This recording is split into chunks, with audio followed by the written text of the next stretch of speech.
So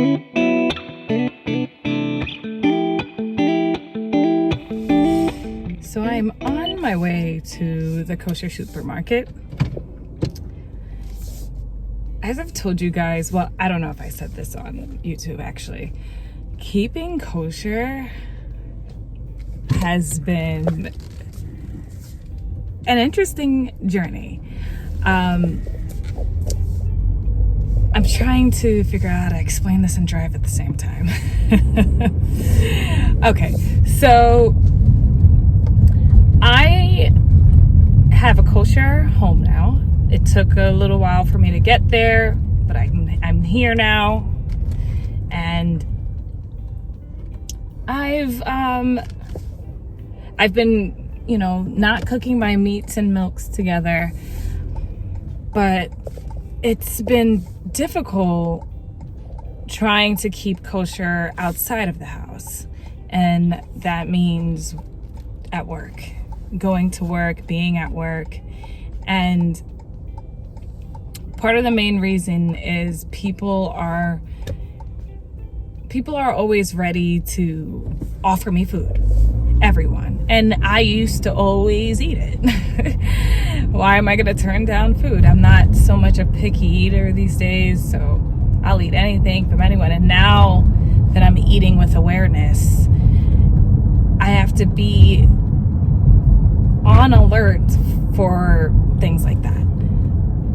For instance, I had a coworker offer me, she's an excellent cook. She's always offering me her food, and her food smells amazing. And I've never tasted any of her meals that tasted bad. Usually everything is delicious, and that was kind of like our bonding time between her and I. But now that I have this, I guess, restriction, as people are calling it, people feel like they can't offer me things. I had somebody once say, "I don't know what you people eat." I'm like, you people. But I'm trying to, I don't know, I'm just trying to wrap my head around the way my life is now.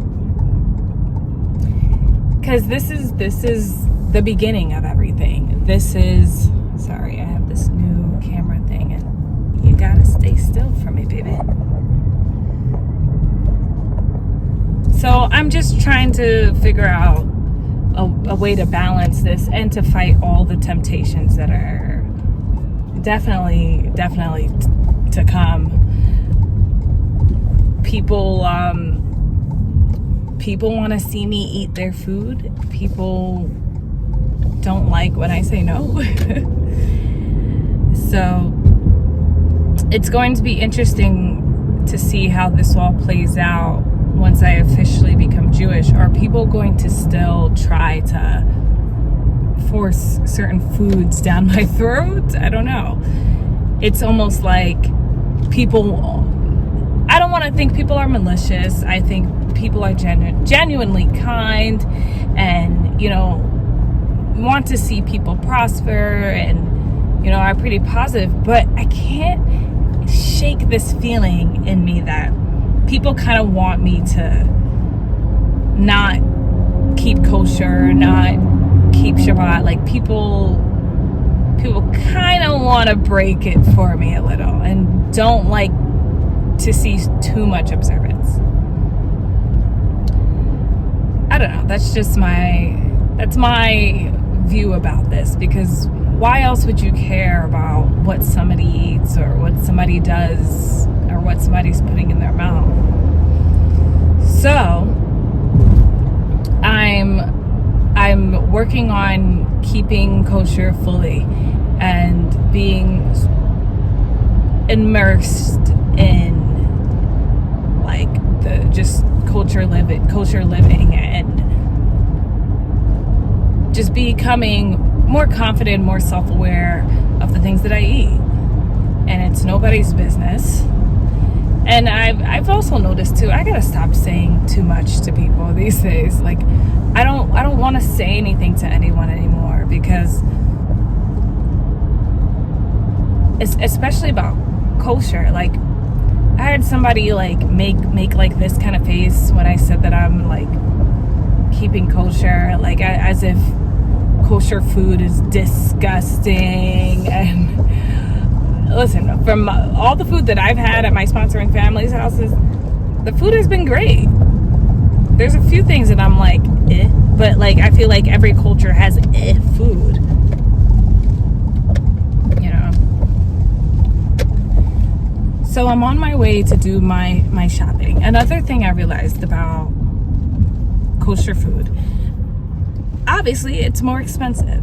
I'm not rich, you know, I live on my own, I support myself fully, you know, so I have to be very careful because I've turned into a major meat eater.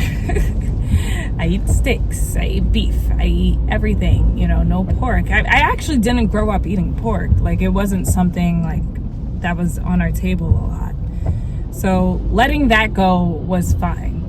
Letting seafood go was fine too, because I didn't have a restriction to not eat it. And when it was in front of me, sure, I would eat it. But now that I can't eat it, it's not the end of the world to me. Like, it wasn't a big deal to me. What is a big deal is the meat and milk. I'm just learning how to like substitute certain things, and I don't know, like really find delicious meals